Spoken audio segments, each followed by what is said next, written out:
Hi കൂട്ടുകാരെ, നാളെ ഇവിടെ അടുത്തൊരു കാവിലെ താലപ്പൊലിയാണ് കേട്ടോ. അപ്പോൾ അതിൻ്റെ ഒരുക്കങ്ങളാണ്. തലേദിവസം വൈകുന്നേരം എല്ലാ സ്ഥലവും അടിച്ചുകൂട്ടി കത്തിക്കുക, അങ്ങനെയുള്ള പരിപാടികളൊക്കെയാണ്. അപ്പോൾ പടിക്കൽ ഗേറ്റിൻ്റെ പുറത്തൊക്കെ അടിച്ചുകൂട്ടി കത്തിച്ചു. അത് കഴിഞ്ഞ് ഞങ്ങളുടെ വീടിൻ്റെ ആ ഭാഗത്തൊക്കെ അടിക്കുകയാണ്. അപ്പോൾ ഒരാൾ ഇങ്ങനെ അവിടെ നിന്ന് വരുന്നുണ്ട് കേട്ടോ. അടിച്ചു വാരണതൊക്കെ വൃത്തിയായില്ലേ നോക്കാൻ വേണ്ടിയിട്ട് മീട്ടുകൂട്ടൻ കഴിഞ്ഞു. പിറ്റേ ദിവസം രാവിലെ ആയി. ഞങ്ങൾ പറയെടുക്കണ ആ ഭാഗമൊക്കെ വെളിച്ചമായിട്ടില്ല കേട്ടോ, അതുകൊണ്ടാവും ക്ലിയർ ആവാത്ത.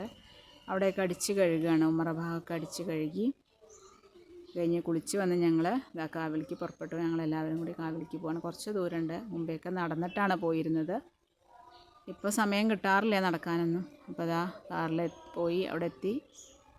ആകെ ഒരു പൂരത്തിൻ്റെ തിരക്കായിരിക്കണം.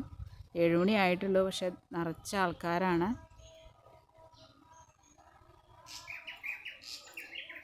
താലപ്പൊലി എന്നാണ് സാധാരണ പറയാറ്. വേല പൂരം എന്നൊന്നല്ല. ആനപ്പൂരം മാത്രമേ ഉള്ളൂ. തറ പൂതൻ അതൊന്നുമില്ല. പണ്ടൊക്കെ വെള്ളാട്ട് ഉണ്ടായിരുന്നു എന്നൊക്കെ പറയപ്പെടുന്നു, അറിയില്ല. അതാ ഞങ്ങളങ്ങനെ അമ്പലത്തിൻ്റെ ഉള്ളിലേക്ക് പ്രവേശിച്ചു. അമ്പലത്തിൻ്റെ അകത്തൊക്കെ തൊഴുതു. അത് കഴിഞ്ഞ് പുറത്ത് കൂത്ത് നടക്കുന്ന സ്ഥലമാണ്. അപ്പോൾ അവിടെ ഈ കളമെഴുതിപ്പാട്ടുണ്ട്. അപ്പോൾ അതിൻ്റെ ഉച്ചപ്പാട്ടാണ് കാണുന്നത്. അപ്പോൾ അവിടെയൊക്കെ തൊഴുതു. വാളും ഒക്കെ വെച്ച് പൂജിക്കുകയൊക്കെയാണ്. അതൊക്കെ കഴിഞ്ഞു. പിന്നെ വെളിച്ചപ്പാടിൻ്റെ പറയെടുപ്പാണ്.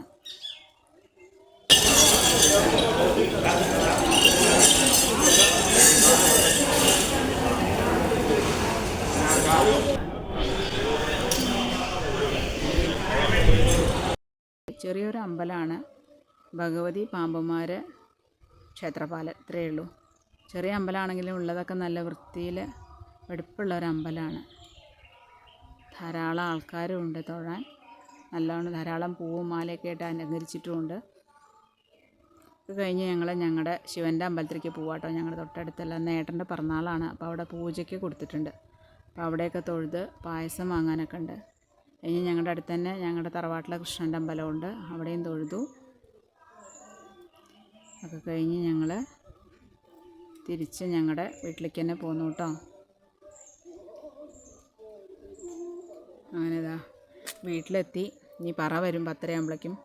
അപ്പോഴൊക്കെയുള്ള ഒരുക്കങ്ങളാണ്. അടിച്ചു കഴുകിയ സ്ഥലത്തൊക്കെ ഇതാ അരിമാവുകൊണ്ട് ഏട്ടൻ അണിയാണ്.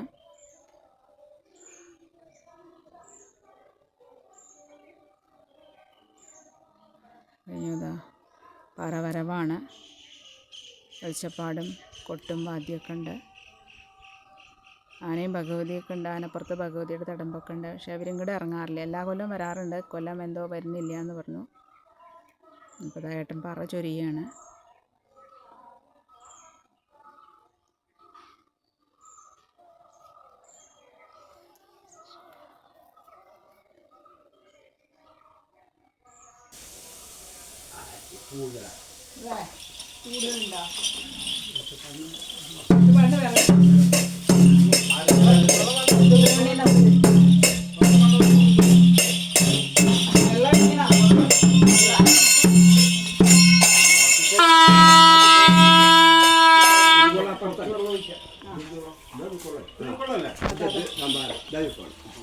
നെല്ലും അരിയൊക്കെ വെച്ചിട്ടുണ്ട്. അതൊക്കെ ഞങ്ങളുടെ മേത്തേക്കും ഞങ്ങളുടെ ഇല്ലത്തിൻ്റെ അകത്തേക്കൊക്കെ എറിഞ്ഞു. അനുഗ്രഹം ചൊരിയാണെന്നാണ് സങ്കല്പം, ഭഗവതിയുടെ അനുഗ്രഹം.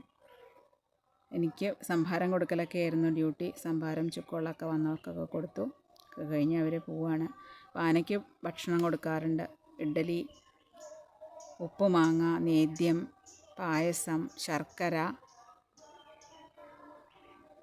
കൊട്ടത്തേങ്ങ. അപ്പോൾ ഇതൊക്കെ ഞങ്ങൾ കൊടുക്കുകയാണ് പടിക്കൽ നിന്നിട്ട്. സാധാരണ അകത്തേക്ക് കൊണ്ടുവരാറുണ്ട് ആന. പ്രാവശ്യം കൊണ്ടുവന്നിട്ടില്ല. അപ്പോൾ പടിക്കൽ പോയി എല്ലാതും കൊടുത്തു. നന്ദനി ഏട്ടനും കൂടിയിട്ടാണ് കൊടുക്കുന്നത്. അങ്ങനെ കൊല്ലത്തെ ഒരു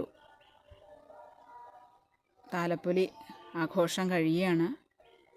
വൈകുന്നേരത്തെ ആനപ്പൂരമുണ്ട്. ഞങ്ങൾ പോണില്ല. അപ്പം അങ്ങനെ ഒരു വർഷത്തെ കാത്തിരിപ്പാണ് ഇവിടെ സമാപിക്കുകയാണ്. അപ്പം ഇന്നത്തെ വീഡിയോ ഇത്രയൊക്കെ ഉള്ളൂ കേട്ടോ കൂട്ടുകാരെ. Okay, thank you.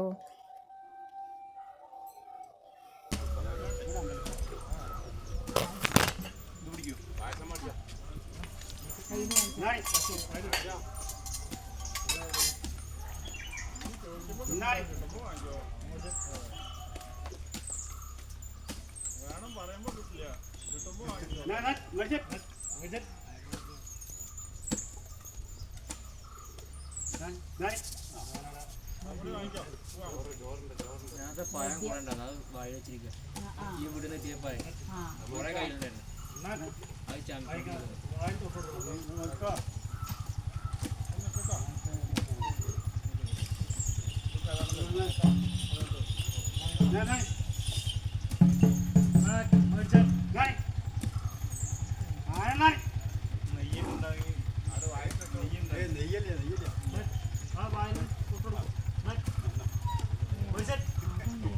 മതിയാവില്ല